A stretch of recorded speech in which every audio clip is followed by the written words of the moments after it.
Welcome to life line. ఇవాళ life లైన్లో files, fissures, ఫిస్టిలా అసలు ఇవి రావడానికి రీజన్స్ ఏంటి? ఈ ఏ గ్రేడ్లో ఉంటే హోమియోపతిలో ట్రీట్మెంట్ చేయొచ్చు? ప్రజెంట్ దీనికి హోమియోపతిలో ఎలాంటి ట్రీట్మెంట్స్ అవైలబుల్ ఉన్నాయి? వీటన్నిటి గురించి మనతో మాట్లాడడానికి doctor Archana from Homeocare international TV9 స్టూడియోలో ఉన్నారు. సో మీరు అర్చన గారితో మాట్లాడాలి అనుకుంటే కింద స్క్రీన్ పైన స్క్రోల్ అవుతున్న నెంబర్స్కి చూసి డైల్ చేయొచ్చు, డాక్టర్ గారితో మాట్లాడచ్చు. హలో అండి. సో అసలు ఆ పైల్స్ అనేది రావడానికి రీజన్స్ ఏంటి అంటారు డాక్టర్? పైల్స్ అనేది రావడానికి గల మెయిన్ కారణాలు తీసుకుంటే కనుక ఒబెసిటీ అనేది చెప్తూ ఉంటాము. అంటే అధిక బరువు ఉన్నప్పుడు చాలా వరకు ఏంటంటే ఈ యానల్ పార్ట్లో అంటే మలద్వారం దగ్గర ఉండే బ్లడ్ వెజల్స్ ఏవైతే ఉంటాయో వాటిని మనం హెమరాయిడల్ ప్లెక్సెస్ అంటూ ఉంటాం. సో వాటిలో కనుక ఏమైనా ఇన్ఫెక్షన్ వచ్చినా కానీ ఆ యానల్ ప్లెక్సెస్ దగ్గర యానల్ గ్లాండ్ దగ్గర ఏదైనా ప్రాబ్లం రావటం, ఇన్ఫెక్షన్కి గురవటం వల్ల మనకి హర్షమలలు రావటం లేకపోతే హెమరాయిడ్స్, పైల్స్ రావటం అనేది జరుగుతూ ఉంటుంది. అయితే మెయిన్ రీజన్ ఎందుకు ఒబెసిటీ తీసుకుంటామంటే ఎక్కువగా బరువు ఉన్నవాళ్ళు వాళ్ళ అంటే బేసిక్ మెటబాలిక్ ఇండెక్స్ కన్నా మనకి బాడీ ఎక్కువగా ఉంది అంటే కనుక ఖచ్చితంగా ప్రెషర్ అంతా మనకి యానల్ పార్ట్లో జరగడం జరుగుతుంది. అలాంటి వాళ్ళు ఎక్కువసేపు కూర్చున్న వృత్తిలో ఉన్నప్పుడు కానీ, ఎక్కువగా జంక్ ఫుడ్ తీసుకున్నప్పుడు కానీ, ఫైబర్ రిచ్ ఫుడ్ అనేది పీచు పదార్థం ఆహారంలో తక్కువగా తీసుకోవటం వల్ల, నీళ్లు అనేది చాలా తక్కువగా తాగటం వల్ల మనకి ఈ పైల్స్ రావడం అనేది చూస్తూ ఉంటాం. ఇది కాకుండా అన్నెసెసరీ మెడికేషన్స్ వాడటం వల్ల అంటే కొన్ని రకాలైన జబ్బులకి అవసరం లేకుండా కూడా హయ్యర్ యాంటీబయాటిక్స్ వాడటము లేకపోతే యాంటాసిడ్స్ వాడటం వల్ల ఈ గ్యాస్ట్రిక్ ట్రబుల్స్ రావడం, దానివల్ల మోషన్ హార్డ్గా రావటం, మలబద్ధకం లాంటి సమస్య రావటం, దానివల్ల కూడా మనకి ఎక్కువ రోజులుగా హార్డ్ స్టూల్ నుంచి మలబద్ధకం రావటం వల్ల మనకి చాలా వరకు ఈ పైల్స్ వచ్చే సమస్య ఉంటూ ఉంటుంది. రైట్. సో ఈ ఎక్స్టర్నల్ పైల్స్ ఫామ్ అయిన తర్వాత దీన్ని మెడిసిన్తో క్యూర్ చేసే ఛాన్స్ ఉంది అంటారా? లేదంటే మామూలుగా పైల్స్ అనేది రెండు రకాలుగా ఉంటాయండి. అంటే ఇంటర్నల్ పైల్స్ కావచ్చు లేకపోతే ఎక్స్టర్నల్ పైల్స్ కావచ్చు. అయితే దాదాపుగా పైల్స్ అనేది సిమ్టమ్స్ ఎక్కువగా కనిపించవు. ఎందుకంటే మనకి పెయిన్ అనేది చాలా తక్కువగా కనిపించడం అంటే ఇనీషియల్ పీరియడ్లో మనకి ఆ హెమరాయిడల్ ప్లెక్సెస్ ఎంతవరకు ఇన్ఫెక్షన్కి గురయ్యే దాన్ని బట్టి మనకి గ్రేడేషన్ ఆఫ్ పైల్స్ని బట్టి మనకి సిమ్టమ్స్ ఉండడం అనేది జరుగుతుంది. పెయిన్ అనేది చాలా వరకు అన్నోటిసబుల్గానే ఉంటుంది. ఎప్పుడైతే పెయిన్ అనేది కాన్స్టాంట్గా ఉంటుందో అప్పుడు మనం మోషన్ వెళ్ళేటప్పుడు ప్రెషర్ పెట్టడం, దానివల్ల కాన్స్టిపేషన్ రావటం, దానివల్ల బ్లీడింగ్, ఇచ్చింగ్ లాంటి సమస్య వచ్చినప్పుడు అక్కడ రక్తం గడ్డకడుతూ ఉంటుంది. రిపీటెడ్గా బ్లీడింగ్ అవుతున్న కండిషన్స్లో ఈ పైల్స్కి అక్కడ రక్తం గడ్డకట్టడం వల్ల అక్కడ స్కిన్ కొంచెం వాపులాగా వచ్చి లంపులాగా ఫామ్ అవ్వడం అనేది ఉంటుంటుంది. దాన్ని మనం ఎక్స్టర్నల్ పైల్స్ అంటూ ఉంటాం. అయితే ఎక్స్టర్నల్ పైల్సా ఇంటర్నల్ పైల్స్ అనేది తీసుకుంటే కనుక ఎలాంటి కండిషన్స్లో అయినా పైల్స్కి మనకి హోమియోపతి వాడుకోవటం వల్ల ఖచ్చితంగా నిర్మూలించే అవకాశం ఉంటుంది. ఇప్పుడు ఎనీ ఎక్స్టర్నల్ పైల్స్కి చాలామంది కూర్చునేటప్పుడు ఇబ్బందిగా ఉంటుంది, పెయిన్ అనేది కంటిన్యూస్గా ఉంటుంది, ఇచ్చింగ్ ఉంటుంది, బర్నింగ్ ఉంటుంది, మంట ఉంటుంది, మోషన్ వెళ్ళిన తర్వాత బ్లీడింగ్ డ్రాప్గా పడడం అనేది జరుగుతూ ఉంటుంది. మోషన్ వెళ్ళినా కూడా మళ్ళీ వెళ్ళాలి అనిపించే సెన్సేషన్ ఉండటం అనేది ఉంటుంది. సో ఇలాంటి కండిషన్స్లో మనము హెమరాయిడ్స్కి సర్జరీ చేయడం కరెక్ట్ కాదండి. కాల్ ఉన్నారండి. నరేష్ గారు చెప్పండి మేడం. హలో మేడం డాక్టర్ గారితో మాట్లాడాలి మేడం. చెప్పండి madam. Good afternoon. Good afternoon అండి, చెప్పండి. మ్యామ్ నాకు ఒక 5 days నుంచి మోషన్ లో కొంచెం బ్లడ్ పడుతుంది, కొంచెం పెయిన్ ఉన్నది. అంటే నేను యాక్చువల్ గా ఒక 6-7 years నుంచి నేను డైలీ నాన్ వెజ్ తింటా, చికెన్ కంటిన్యూగా తింటా నేను. ఓకే. కాకపోతే నాకు ఎప్పుడు లేదు ప్రాబ్లం, 3-4 days నుంచి ప్రాబ్లం ఉంది. అదే నేను నాన్ వెజ్ తినబట్టి 6-7 years దాటింది, డైలీ నాన్ వెజ్ తింటున్నాను. నాకు కొంచెం బ్లీడింగ్ అవుతుంది, కొంచెం పెయిన్ లాగా అనిపిస్తుంది. అంటే ఒక 2-3 days లాగా కంటిన్యూ అయింది, మళ్ళీ ఆగిపోయింది. అదే ఇది ప్రాబ్లం ఏమంటారు మేడం? అంటే బ్లీడింగ్ అనేది కాకూడదండి. కొంతమందికి పైల్స్ సమస్య ఉన్నప్పటికీ సిమ్టమ్స్ ఏమీ కనిపించవు. ఒకేసారి ఏంటంటే రెక్టల్ బ్లీడింగ్ అంటే యానల్ బ్లీడింగ్ అనేది రావడం జరుగుతుంది. అంటే డ్రాప్గా పడుతుండటం, మోషన్ వెళ్ళిన తర్వాత సడన్గా అది పైల్స్ నుంచి ఫిషర్ కింద కూడా లీడ్ చేసే అవకాశం ఉంటుంది. దానివల్ల నొప్పి రావటం, మంట రావటం ఇలా కూడా ఉంటుంది. కొంతమందికి ఏంటంటే మెల్లమెల్లగా నొప్పితో స్టార్ట్ అయ్యి బ్లీడింగ్ వరకు వస్తుంది. కొంతమందికి వ్యాధి తీవ్రత బాగా ఉన్నప్పుడు, వాళ్ళ ఇమ్యూన్ సిస్టమ్ కొంచెం స్ట్రాంగ్గా ఉన్నప్పుడు సడన్గా మేజర్ సిమ్టమ్స్ లైక్ బ్లీడింగ్ కానీ ఇచ్చింగ్ కానీ రావడం అనేది ఉంటుంది. ఏది ఏమైనప్పటికీ మలద్వారం నుంచి బ్లీడింగ్ అవ్వడం అనేది ఒక పెథలాజికల్గా డిసీజ్ అని చెప్పొచ్చు, ఒక జబ్బు రకంగా తీసుకుంటాం. కాబట్టి మీరు ఇమీడియట్గా అంటే మీరు ఏదైతే నాన్ వెజ్ కొన్ని రోజులు బంద్ చేసి చూడండి, అప్పటికి సిమ్టమ్స్ తగ్గకపోతే కనుక హోమియోపతి వాడి చూడండి, ఖచ్చితంగా మీకు ఈ సమస్య నుంచి బయటపడే అవకాశం ఉంటుంది. అట్ ద సేమ్ టైం పర్మనెంట్గా తగ్గే అవకాశం ఉంటుంది. నెగ్లెక్ట్ చేయొద్దు, ఎందుకంటే 4-5 days నుంచే ఉంది అంటున్నారు, తర్వాత తగ్గిపోతుందిలే అంటారు. బ్లీడింగ్ అనేది కంటిన్యూస్గా అవ్వదండి పైల్స్లో. వెళ్తున్నప్పుడు కొన్నిసార్లు అవుతుంది, కొన్నిసార్లు మోషన్ వెళ్ళినా కూడా అవ్వదు. సో అలా అని వ్యాధి తగ్గుముఖంలో ఉందని కాదు, ఇంటర్నల్గా అవ్వాల్సిన డ్యామేజ్ అవుతూ ఉంటుంది కాబట్టి నెగ్లెక్ట్ చేయకుండా మెడిసిన్స్ వాడండి. రైట్. సో గ్యాస్ట్రిక్ ప్రాబ్లం కానీ ఐబిఎస్ ప్రాబ్లం కానీ ఈ రెండు ఈ ఫైల్స్ అండ్ ఫిజర్స్ రావడానికి ఎలాంటి కారణాలు అవుతాయి అంటారు? ఎక్కువగా మనకి ఐబిఎస్ ఇరిటబుల్ బవల్ సిండ్రోమ్లో ఉండేటువంటి క్రాన్స్ డిసీజ్ కానీ లేకపోతే అల్సరేటివ్ కొలైటిస్ కానీ ఈ రెండు డిజార్డర్స్ ఉన్నప్పుడు మనకి ఎక్కువగా ఫిస్టులా అనే సమస్య చూస్తూ ఉంటాం. ఇది కాకుండా గ్యాస్ట్రిక్ సమస్య ఉన్నప్పుడు ఏమవుతుంది, సరిగా డైజెషన్ ప్రాబ్లం ఉంటుంది, దానివల్ల సరిగా తినలేరు, కొంచెం తిన్నా కూడా కడుపు ఉబ్బరంలా అనిపించడం, ఇండైజెషన్ ఎక్కువగా ఉంటుంది, మెటబాలిజం అనేది చాలా తక్కువగా ఉంటుంది. కాబట్టి ఎక్కువగా మనకి ఫిషర్ సమస్య అంటే ఎందుకంటే కాన్స్టిపేషన్ ఉంటుంది, లేదంటే కంటిన్యూస్గా మోషన్స్ అవ్వడం అనేది ఉంటుంది. ఎక్కువ ఈ ఐబిఎస్ కండిషన్స్లో మనకి కాన్స్టిపేషన్ ఆల్టర్నేటివ్ విత్ డయేరియా వచ్చే అవకాశాలు ఉంటుంది. కాబట్టి ఇలాంటి కండిషన్స్లో మనం ఫిషర్ అనే సమస్య ఎక్కువగా చూస్తుంటాం. రిపీటెడ్గా మలద్వారం దగ్గర మనకి ప్రెషర్ పడుతూ ఉంటుంది కాబట్టి ఒక టేర్ లాగా జరగడం ఉంటుంది, దానివల్ల ఫిషర్ వచ్చే సమస్య. రైట్. సో మీరు ఇప్పుడు కాన్స్టిపేషన్ గురించి మాట్లాడారు కాబట్టి అసలు ఈ ప్రాబ్లం నుంచి బయటపడే అవకాశాలు ఏంటి అంటారు? చిన్నపిల్లల్లో ఈ ప్రాబ్లం అనేది మనం ఎక్కువగా చూస్తూ ఉంటాం. సో దాని గురించి ఏం చెప్తారు? అంటే ఇప్పుడు కాన్స్టిపేషన్ మేజర్ రీజన్ కాన్స్టిపేషన్ ఒకటే కాకుండా అదర్ రీజన్స్ కూడా ఉంటాయి పైల్స్, ఫిషర్, ఫిస్టులా రావడానికి. కాకపోతే ఏంటంటే ఎక్కువగా మనం కాన్స్టిపేషన్ తీసుకుంటాం కాబట్టి కాన్స్టిపేషన్ రాకుండా ఉండాలంటే ఖచ్చితంగా వాళ్ళ వయసుకు తగ్గట్టుగా ఇప్పుడు చిన్న పిల్లల్లో ఈ సమస్య ఎక్కువగానే ఉంటుంది ఖచ్చితంగా. ఎందుకంటే వాళ్ళు సరిగా ఆటలో పడి కావచ్చు, లేకపోతే వాళ్ళకి హెల్త్ కాన్షియస్ లేకపోవడం, తెలియక కానీ సరిగా ఫుడ్ అనేది తీసుకోరు. ఎట్ ద సేమ్ టైం ఎక్కువగా బయట ఫుడ్ తినడానికి ఇష్టపడుతుంటారు, స్నాక్స్ లాంటి ఐటమ్స్ కానీ, జంక్ ఫుడ్ కానీ, ఆయిలీ ఐటమ్స్ కానీ. ఇది కాకుండా ఎక్కువగా వాటర్ తీసుకోవడం చాలా తక్కువగా తీసుకుంటూ ఉంటారు. సో ఇలాంటి కండిషన్స్లో ఖచ్చితంగా కాన్స్టిపేషన్ సమస్య చిన్నపిల్లల్లో అధికంగా చూస్తూ ఉంటాం. సో ఇలాంటి వాళ్ళకి ఏంటంటే ఖచ్చితంగా పీచు పదార్థం ఉండేటట్టు అలవాటు చేసుకోవాలి. ఎక్కువగా లీఫీ వెజిటేబుల్స్ చిన్నపిల్లలు ఎక్కువగా తినరు కాబట్టి ఎక్కువగా వాళ్ళు తినే ఫుడ్లో ఎక్కువగా ఫ్రూట్స్ అంటే ఇప్పుడు దానిమ్మ కావచ్చు, కివీ కావచ్చు, అవకాడో కావచ్చు, ఇలాంటి యాపిల్ కావచ్చు, బనానా కావచ్చు, ఇలాంటివి ఎక్కువగా జత చేరిస్తే మనకి చాలా వరకు ఎంటీ స్టమక్లో తింటే కనుక ఎక్కువగా మోషన్ ఫ్రీ వచ్చే అవకాశం ఉంటుంది. కాబట్టి మనకి ఇలాంటి పైల్స్ సమస్య ఉంటుంది. చాలా వరకు చిన్నపిల్లల కాన్స్టిపేషన్ సమస్య ఉన్నప్పటికీ పైల్స్, ఫిషర్, ఫిస్టులా వచ్చే అవకాశం చాలా తక్కువగా ఉంటుంది. ఎందుకంటే ఈ సమస్య ఎక్కువగా మనము ఒక 40 దాటిన తర్వాత అంటే 40-50 ఇన్ బిట్వీన్ వచ్చిన తర్వాత చాలా మందిలో చూస్తుంటాం. కానీ ఇప్పుడు మారుతున్న జీవన శైలి వల్ల మనకి పైల్స్ కానీ, ఫిషర్ కానీ, ఫిస్టులా కానీ కంటిన్యూస్గా రావటం, కొంతమందికి 2 కలిపి రావడం, లేకపోతే కొంతమంది 3 ఉండటం, లేదంటే ఒకటే సమస్య ఉండడం ఉంటుంది. కాబట్టి ఖచ్చితంగా పీచు పదార్థం తీసుకోవాలి. అది ఫ్రూట్ కావచ్చు, లీఫీ వెజిటబుల్స్ కావచ్చు, సీజనల్ వెజీస్ కావచ్చు.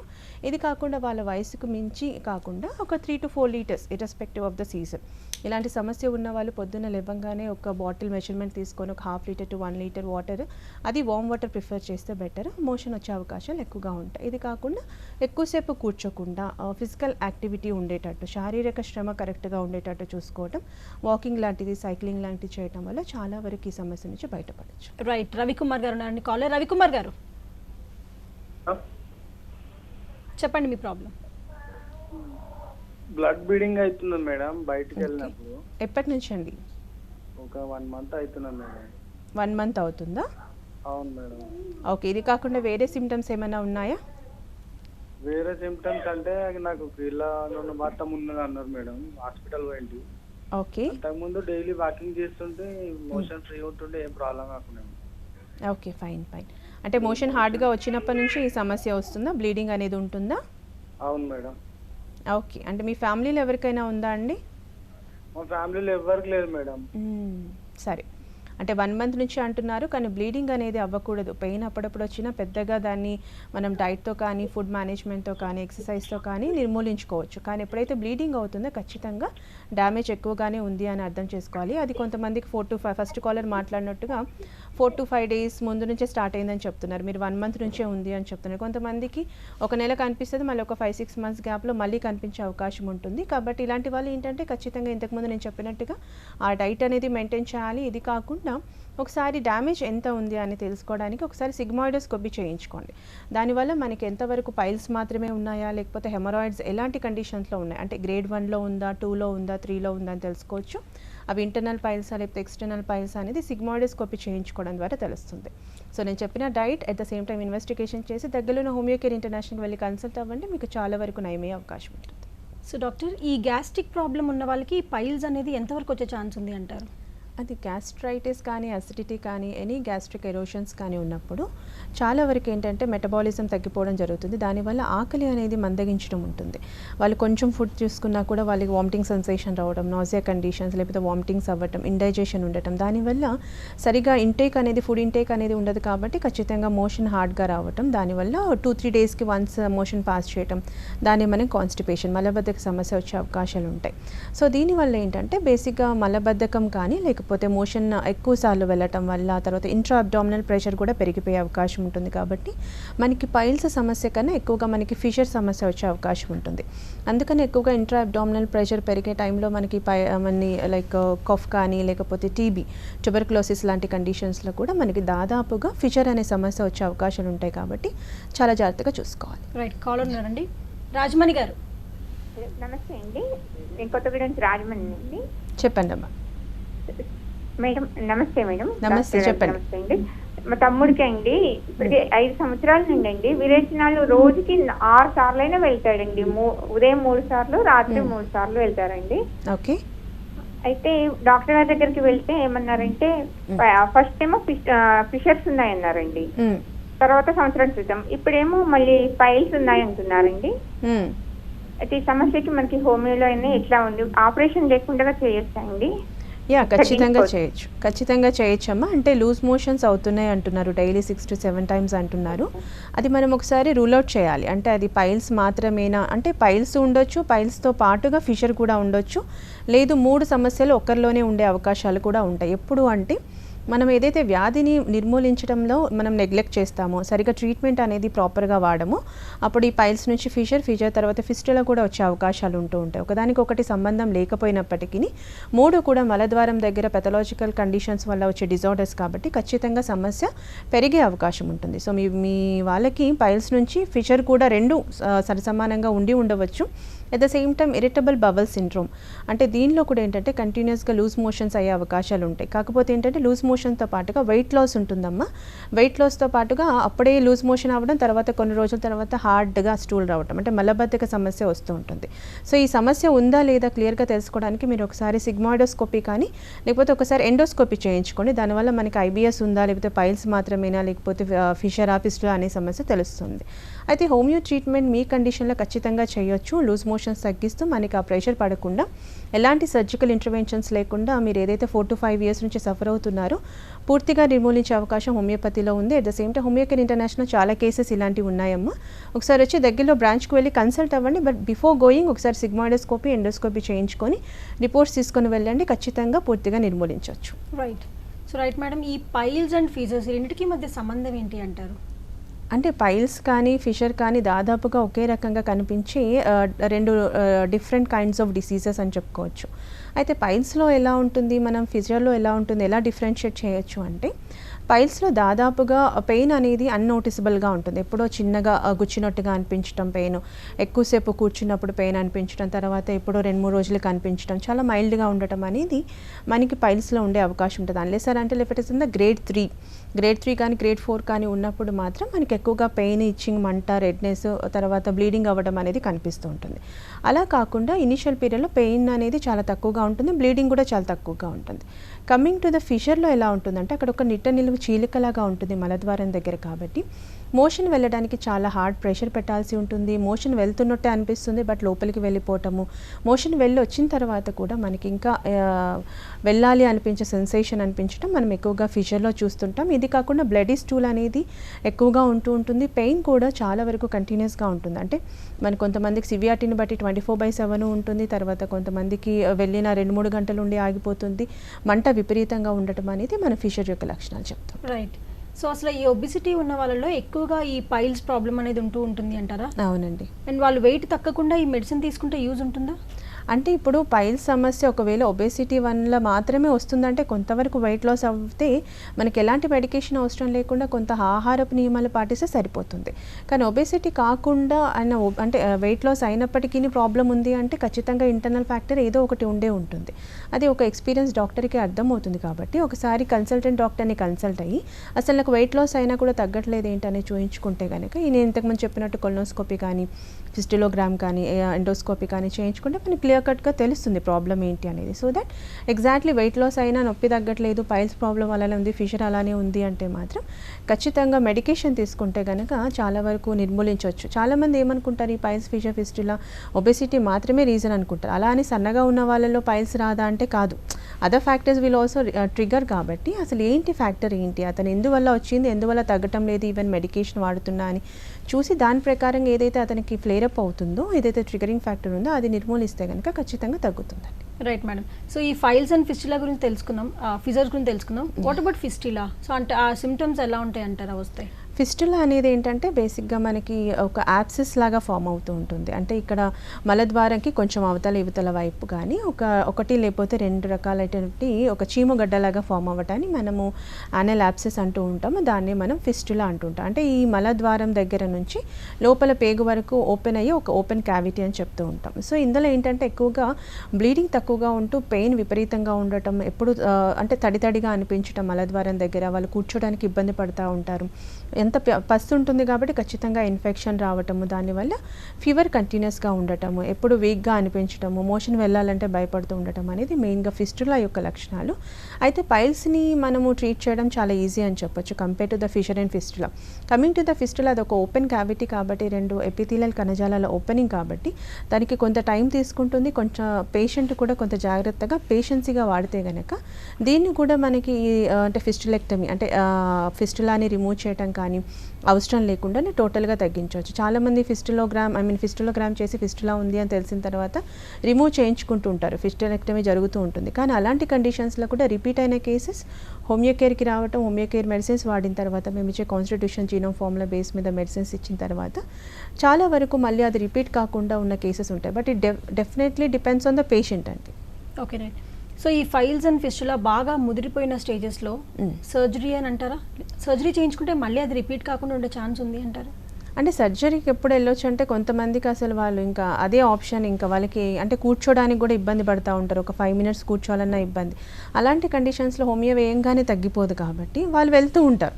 కానీ అలా వెళ్ళిన తర్వాత కూడా చాలా వరకు ఏంటంటే రికరెన్సీ ఆఫ్ ఛాన్సెస్ ఎక్కువగా ఉంటాయి. ప్రతి పేషెంట్లో ఉంటుందని కాదు, but most of the cases out of 100లో 60 to 70% of the cases will definitely recur అయ్యే ఛాన్సెస్ ఉంటుంది. అలా కాకుండా ఇనీషియల్ పీరియడ్ నుంచి, అందుకనే పైల్స్ సిమ్టమ్స్ ఉన్నాయి, ఫిషర్ సిమ్టమ్స్ ఉన్నాయి, ఫిస్టులా సిమ్టమ్స్ ఉన్నాయి అంటే నెగ్లెక్ట్ చేయొద్దు. ఫస్ట్ ఆఫ్ ఆల్ నెగ్లెక్ట్ చేయకపోతే ట్రీట్మెంట్ కూడా చాలా త్వరితంగా అయిపోయే ఛాన్సెస్ ఉంటుంది. ఒకవేళ నెగ్లెక్ట్ చేస్తే ఏమవుతుందంటే ట్రీట్మెంట్ ప్రొలాంగ్ అవుతుంది. At the same time prolong అయిన ఫిస్టులా లాంటి కండిషన్స్లో చాలా డ్యామేజ్ అయినప్పుడు తగ్గడం చాలా కష్టం. సో అలాంటప్పుడు ఎన్నిసార్లు సర్జరీ చేసినా మళ్ళీ రికరెన్సీ ఛాన్సెస్ ఉంటాయి. సో అలాంటప్పుడు హోమియో వాడుతున్నా కూడా ఏంటంటే కొంత లిమిటేషన్స్ ఉంటాయి. ఈవెన్ హోమియోకి కూడా సర్జరీ చేసిన తర్వాత పూర్తిగా నయమైన కేసెస్ ఉన్నాయి, అలానే పూర్తిగా నయం కాని కేసెస్ కూడా ఉంటాయి. సో ఇలాంటి కండిషన్స్లో చెప్పేది ఏంటంటే ఫస్ట్ ఇనీషియల్ పీరియడ్ నుంచి నెగ్లెక్ట్ చేయకుండా ప్రాపర్ ట్రీట్మెంట్ వాడితే సర్జరీ వరకు వెళ్ళాల్సిన అవసరం లేకుండా పూర్తిగా నయమయ్యే అవకాశం ఉంటుంది. కొంతమందికి ఇప్పుడు బీపీ, షుగర్ ఉంటుంది, ఓల్డ్ ఏజ్ ఫ్యాక్టర్ ఉంటుంది, ఇలాంటి వాళ్ళు సర్జరీ చేయించుకోలేరు. సో అలాంటప్పుడు ఖచ్చితంగా మెడికేషన్ వాడితే మేనేజ్మెంట్ ఫ్యాక్టర్ చేసుకోవడంతో పాటుగా కొంతవరకు ఉపశమనం జరిగే అవకాశం ఉంటుంది. రైట్. సో ఈ ప్రెగ్నెన్సీ లేడీస్లో మనం ఎక్కువగా ఈ పైల్స్ ప్రాబ్లమ్ అని చూస్తూ ఉన్నాం. సో రీజన్స్ ఏంటంటారు డాక్టర్?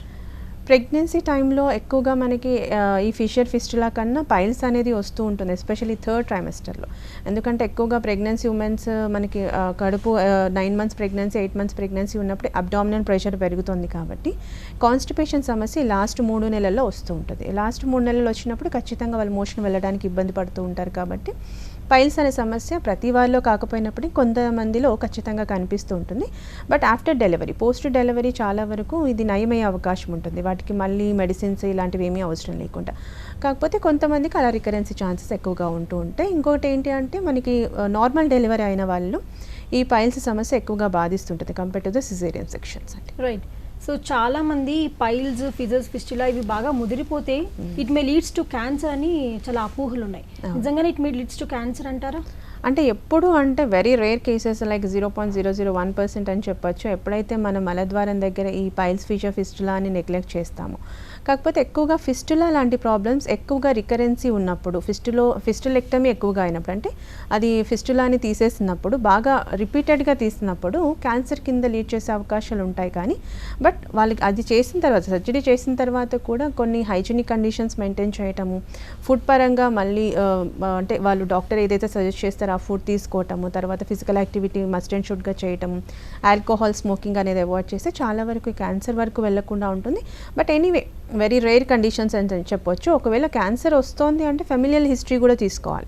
అంటే వాళ్ళకి క్యాన్సర్ వచ్చే అవకాశాలు ఉన్నాయా లేదా అనేది జెనెటికలీ ఆల్సో డిపెండ్స్. కాబట్టి మనకి ఫ్యామిలీలో ఏమైనా హిస్టరీ ఉంది అంటే అది రెక్టల్ యానల్ క్యాన్సర్స్ అనే కాదు, ఎనీ క్యాన్సర్స్, ఎనీ కార్సినోమాటిక్ కండిషన్స్ ఉన్నాయి అంటే కనుక ఖచ్చితంగా ఒకసారి మెడికల్ హిస్టరీ తీసుకున్నాక ముందు నుంచే జాగ్రత్తలు తీసుకుంటే మంచిది. బట్ అలాంటి అవకాశం అంటే క్యాన్సర్ వరకు వెళ్ళకుండా ఉండాలంటే హైజీనిక్ కండిషన్స్ మెయింటైన్ చేయడం, హయ్యర్ యాంటీబయాటిక్స్కి వెళ్లకుండా న్యాచురల్ మెడికేషన్తో ఏదైనా ప్రాబ్లమ్ని తగ్గించుకోవటం, మెంటల్ కండిషన్ నార్మల్గా ఉండేటట్టు చూసుకోవడం, ప్రెషర్ ఎక్కువగా లేకుండా, హ్యాబిట్స్ లైక్ ఎక్కువగా లేట్ నైట్ స్లీప్స్ కానీ, ఆల్కహాలిజం, స్మోకింగ్, పాన్ లాంటివి తినటము, ఎక్కువగా జంక్ ఫుడ్, బయట ఫుడ్ తినటం, ఇవన్నీ అవాయిడ్ చేస్తే బెటర్ ఉంటుంది. రైట్. సో చాలామంది పెయిన్ ఇవన్నీ తట్టుకోలేక హోమ్ రెమెడీస్ ట్రై చేస్తూ ఉంటారు. అవును. సో హోమ్ రెమెడీస్ ట్రై చేస్తే ఎలాంటి రెమెడీస్ ట్రై చేస్తే బెటర్ అంటారు? హోమ్ రెమెడీస్ అంటే ఈ 3 ప్రాబ్లమ్స్కి చాలా వరకు మనం పైల్స్ని హోమ్ రెమెడీస్తో చాలా వరకు నయం చేసుకోవచ్చు వితౌట్ ఎనీ ట్రీట్మెంట్. ఎలాంటివి అంటే ఎక్కువగా వాటర్ కంటెంట్ తీసుకోవటము, లైక్ 3 to 4 లీటర్స్, అంటే irrespective of the season. At the same time తీసుకునే ఆహారంలో వాళ్ళకి ఒకవేళ ఆస్థమాటిక్ ప్రాబ్లం, కఫ్ ప్రాబ్లం లాంటిది, షుగర్ లాంటి ప్రాబ్లం లేని వాళ్ళు అంటే లైక్ పడి గడుపున ఒక బనానా కానీ, యాపిల్ కానీ లాంటివి తీసుకోవటము. తర్వాత ఎక్కువగా పీచు పదార్థం వాళ్ళు తీసుకునే ఆహారంలో ఎక్కువగా ఏదో ఒక ఆకుకూర ఉండేటట్టు చూసుకోవడం, సీజనల్ ఫ్రూట్స్ ఎక్కువగా తినటము. చాలా వరకు నాన్ వెజిటేరియన్ అనేది వీక్లీ వన్స్ లేకపోతే 2 వీక్స్కి వన్స్ తీసుకోవటం, ఇలాంటి సమస్య ఉన్నవాళ్ళు.